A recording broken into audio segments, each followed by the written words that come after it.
Good morning guys. आज Vistas की last story for UP board के लिए मैं शुरू करने जा रहा हूँ। और ये जो है सुसान हिल इसके नरेटर हैं और वो लिख रहे हैं on the face of it. इसमें दो मेन कैरेक्टर हैं, एक है डेरी और दूसरा जो कैरेक्टर नाम है उसका नाम है मिस्टर लैम्ब। ठीक है, इन दोनों की कहानी आप यहाँ पढ़ेंगे। ठीक, पहला क्वेश्चन यहाँ हमने लिया है, describe the character sketch what change did mister lamb bring in dairies. कौन सा परिवर्तन श्रीमान जो डेरी हैं लैम्ब हैं वह डेरी के अंदर लाना चाहते हैं, क्या उनका लक्ष्य है, डेरी में परिवर्तन क्या चाहते हैं। Mister lamb brought significant change, बहुत महत्वपूर्ण चेंज लाना चाहते हैं इन डेरीज एट्रीब्यूट टुवर्ड्स लाइफ, जीवन के प्रति जो डेरी जिसका आधा चेहरा जल गया है, बड़ा निराश हो रहा है, उसको एक दुनिया में लाना चाहते हैं जिसकी वास्तविकता वो समझ सके। Derry who was very withdrawn, जो डेरी जो है बहुत ज़्यादा डरा हुआ है, भयभीत है। Defiant has now been very amiable and obedient, वह अब चाह रहा है कि वह एक अच्छा साथी बने, ओबीडियंट बने। Dairy who suffered from inferiority, dairy के अंदर सबसे बड़ी प्रॉब्लम है इन्फीरियरिटी कॉम्प्लेक्स, छोटी भावना से ग्रसित है। वह हमेशा अपने बारे में अपने आप को बड़ा कम आंकता है। Has now been a boy with unflinching confidence, यानी बहुत कमज़ोर कॉन्फिडेंस का व्यक्ति बन गया है। Derry who was afraid of looking at things, Derry जो है सामानों को भी देखने से डर रहा है, लोगों से मिलने से डर रहा है, उनसे बातें नहीं करना चाहता है, उनकी बातें केवल सुनता है, उनसे वो बात नहीं करता है, वह केवल उनकी बात को वह सुनता है। यही उसकी सबसे बड़ी कमी है। दुनिया में कमियां तो सबके अंदर होती हैं, चेहरे का जल जाना यह डेरी के लिए बहुत खतरनाक बनता है। Derry who was unready to help others, Derry किसी की मदद करने के लिए तैयार नहीं होता है। Is now ready to help mister Lamb, लेकिन अब वह मिस्टर लैम्ब की हेल्प करने के लिए तैयार है विद क्रैब एप्पल्स, जंगली सेबों के चलते। Dairy who previously preferred the four walls of home, dairy जिस घर में वो रहते हैं वह चार दीवारों का एक रूम है। Is now interested in the garden, अब जो है बागीचे में वह इंटरेस्टेड हो जाता है। Type of life of mister lamb, mister lamb की तरह जीवन जीने की कोशिश करता है। इसके पहले तो डेरी किसी से मिलना ही नहीं चाहता है, क्योंकि उसके चेहरे जो आधे जल गए थे, एसिड से जले हुए थे और बड़ा ख़राब उसको दिख रहा था। जो भी व्यक्ति उसे देख रहा था, डेरी डर रहा था, मन ही मन सोच रहा था कि लोग मेरे बारे में क्या सोचेंगे और लोग मेरे बारे में गलत कमेंट करते हैं। Derry who persuaded physical disability, Derry जो एक शारीरिक तौर से क्या था, वो शारीरिक तौर से अयोग्य व्यक्ति हो गया था। And end to life has now started, जिसका जीवन लगभग अंत हो गया था, उसको जीने का मन नहीं करता था। लेकिन मिस्टर लैम्ब के चलते वह डिटरमाइंड फॉर, जीवन जीने के लिए एक दृढ़ निर्णय लेता है, पॉजिटिव टू लाइफ, और जीवन के प्रति पॉजिटिव सोच लाता है। अगर इसकी जिम्मेदारी है तो सिर्फ मिस्टर लैम्ब को है, क्योंकि मिस्टर लैम्ब उसको दुनिया दिखाते हैं, उससे कहते हैं कि दुनिया में तुमसे भी ख़राब लोग हैं, किसी के पैर नहीं है, किसी के आँख नहीं है, किसी के कान नहीं है, कोई छोटा है, कोई गोरा है, काला है, इस संसार में लोगों में बहुत सारी डिमेरिट है। और मिस्टर लैम्ब उसको सुझाव देते हैं कि तुम लोगों की ना सुनो, क्योंकि लोगों का काम है बात करना, तुमको अपना काम करना चाहिए, तुम्हारे में कोई डिमेरिट नहीं है। अगला जो क्वेश्चन है, अब देखिए यहाँ पर आते हैं मिस्टर लैम्ब का कैरेक्टर, जो कई बार बोर्ड के एग्ज़ाम में पूछा भी गया है, सबसे इम्पोर्टेंट है। Mister lamb was a kind hearted man, वह एक बड़े नेक इंसान दिल थे। उनका एक पैर टीन का बना हुआ था। He led just as a normal life, फिर भी वह जो है एक साधारण जीवन जीते थे। एज ऑल अदर डिड, जैसे दूसरे लोग जीते हैं। रियली मिस्टर लैम्ब एक सैनिक थे और युद्ध में उनका पैर कट चुका था और टीन का पैर लगा हुआ था, लेकिन वह कहीं से उनके अंदर इन्फीरियरिटी कॉम्प्लेक्स यानी छोटी भावना नहीं थी। He did not have any inferiority complex, उनके मन में कहीं से अपने प्रति कोई गलत भावना नहीं थी। ही लव्ड मीटिंग पीपुल, वह लोगों से मिलना पसंद करते थे, जबकि डेरी किसी से मिलना पसंद नहीं करता था।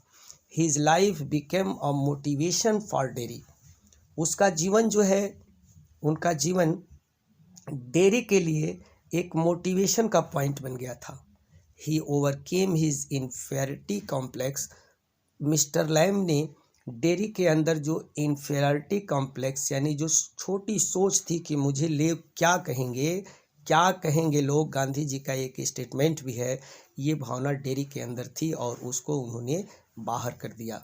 Now he got read of feeling, अब जो डेरी है अपने मन से ये भावना निकाल दिया कि people did not like him, लोग उसे पसंद नहीं करते हैं, और डेरी ने अच्छी जीवन जीने के लिए मिस्टर लैम के साथ छान लिया। इसका मेन कारण कौन है? मिस्टर लैम है, जिसने डेरी के जीवन को बदल दिया। He started to love his life, Derry अपने जीवन से प्रेम करना शुरू कर दिया। He came out of his seclusion, वह अपने उस डिमेरिट से बाहर चला आया। The street kids call mister Lamb, और देखिए जब गली के बच्चे हैं तो मिस्टर लैम को क्या कहते हैं? लेमी लैम कहते हैं। बहुत सारे उसके नाम देते हैं, लेमी लैम कहते हैं, because he has an artificial leg of tin, उनके पास जो है जो पैर बना था आर्टिफिशियल था, नेचुरल नहीं था, टिन का बना हुआ था। One of his real legs had been blow off in a bomb explosion, और मिस्टर लैम का जो एक पैर था ना गाइस, वह क्या हुआ था? उड़ गया था, बम के विस्फोट में उड़ गया था जब वो लड़ने गए थे। He has become used to it, वह इसका प्रयोग अभी भी करते रहे। ऑन द होल, पूरा मिला के हम कह सकते हैं कि he was an angel among the human beings, mister Lam एक देवता की तरह थे मनुष्यों के बीच में। व्हेन डेरी रीच्ड देयर, जब डेरी उनकी बागीचे में पहुंचा, he found mister Lam dead, सबसे दुख की बात है कि मिस्टर लैम लास्ट में मर जाते हैं। वह क्रैब एप्पल तोड़ते हैं, सीढ़ियों के सहारे चलते हैं, उनका पैर फिसल जाता है और वो गिर जाते हैं, और डेरी अपने घर वापस आता है, अपनी माँ से परमिशन लेकर के जाता तो है, जबकि उसकी माँ परमिशन नहीं देती है, वह भाग जाता है केवल मिस्टर लैम की मदद करने के लिए। लेकिन जब वह बागीचे में जाता है तो क्या देखता है? उसे अजीब सी आवाज़ सुनाई पड़ती है और मिस्टर लैम डेड कंडीशन में पड़े हुए हैं। डेरी बहुत परेशान हो जाता है कि जिसने डेरी को जीवन दिया मिस्टर लैम ने दिया था, और वह इस दुनिया छोड़ के चला गया। Dairy was very much shocked, dairy बहुत ज़्यादा शॉक्ड हो गया, because he could not help him, वह मिस्टर लैम की मदद न कर सका, जबकि मिस्टर लैम ने डेरी की बहुत मदद की थी। तो इसके बाद से एक और क्वेश्चन की तरफ चलते हैं जो वैल्यू बेस्ड क्वेश्चन है, इसको ध्यान देंगे।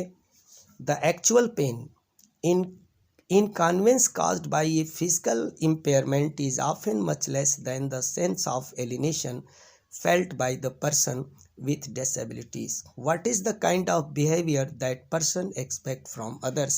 और यहाँ इसका हिंदी में दिया गया है कि शारीरिक विकलांगता से उत्पन्न वास्तविक पीड़ा असुविधा प्राय बहुत कम होती है। अपेक्षाकृत विकलांग व्यक्ति द्वारा अनुभूत एकाकीपन की भावना के विकलांग व्यक्ति दूसरों से किस प्रकार के व्यवहार की उम्मीद करता है। यानी कोई अगर व्यक्ति है जो विकलांग है या कहीं न कहीं से उसमें कमी है, तो वह लोगों से क्या उम्मीद करता है, लोग उसके साथ क्या बिहेव करेंगे, इस बेस्ड पर ये क्वेश्चन बनाया गया है। इसका आंसर आप देखेंगे, द एक्चुअल पेन वास्तविक दर्द, इनकन्वीनियंस काज्ड बाई जो असुविधा का कारण बनता है, अ फिजिकल इम्पेयरमेंट शारीरिक विकलांगता, is often much less than the sense of alienation, जैसा कि लोग सोचते हैं एक व्यक्ति उसको किस निगाह से देखता है। पहला उसके लिए ज़रूरी है कि ऐसे व्यक्तियों के साथ व्यवहार अच्छा किया जाए, नॉर्मल व्यवहार किया जाए, तो उस व्यक्ति में सुधार हो सकता है। The person with disabilities expect, एक विकलांग व्यक्ति यह सोचता है, उम्मीद करता है, नॉर्मल बिहेवियर फ्रॉम अदर्स, कि दूसरे लोग उसके साथ नॉर्मल बिहेव करें। द पेरेंट्स शुड एजुकेट, माँ बाप को ऐसे बच्चों को पढ़ाना चाहिए, ट्रेन हिम सुटेबली, उनको ठीक से प्रशिक्षण देना चाहिए, अकॉर्डिंग टू देयर रिसोर्सेज, उनके स्रोतों के अनुसार उनको पढ़ाना चाहिए। They should seek help from the government, और ऐसे पेरेंट्स को सरकार से भी मदद लेनी चाहिए। If there is some provision, अगर कोई सिस्टम है। They should also contact NGOs in this work, इस मामले में इनके पेरेंट्स को चाहिए कि किसी NGO से संपर्क करें और ऐसे बच्चे के प्रति एक दया की भावना रखें। ही शुड बी ब्रॉट, और ऐसे जो बच्चे विकलांग हैं, he should be brought in the main stream of life, उन्हें जीवन के मेन धारा में लाना चाहिए। ऑफ द फैमिली, परिवार के, समाज के मेन धारा में रखना चाहिए। उनको कभी भी अपने परिवार से या समाज से अलग करने की कोशिश नहीं करना चाहिए, वरना ऐसे विकलांग बच्चे टूट जाते हैं। ही एक्सपेक्ट अ रीजनेबल बिहेवियर, वह एक अच्छे बिहेवियर की उम्मीद करता है फ्रॉम अदर्स, दूसरों से। फुल ऑफ अप्रिएशंस, जिसमें लोग हमेशा अप्रिसिएशंस, प्रशंसा करें। ऑफ हिज डिफ़िकल्टीज़, जो कठिनाइयाँ वो झेल रहा है, जिस मुसीबत में है, लोग उसकी हमेशा प्रशंसा करें। तो ये गाइस आज का मोस्ट इम्पॉर्टेंट क्वेश्चन रहा है, और इसको आप ज़रूर लर्न करेंगे। ये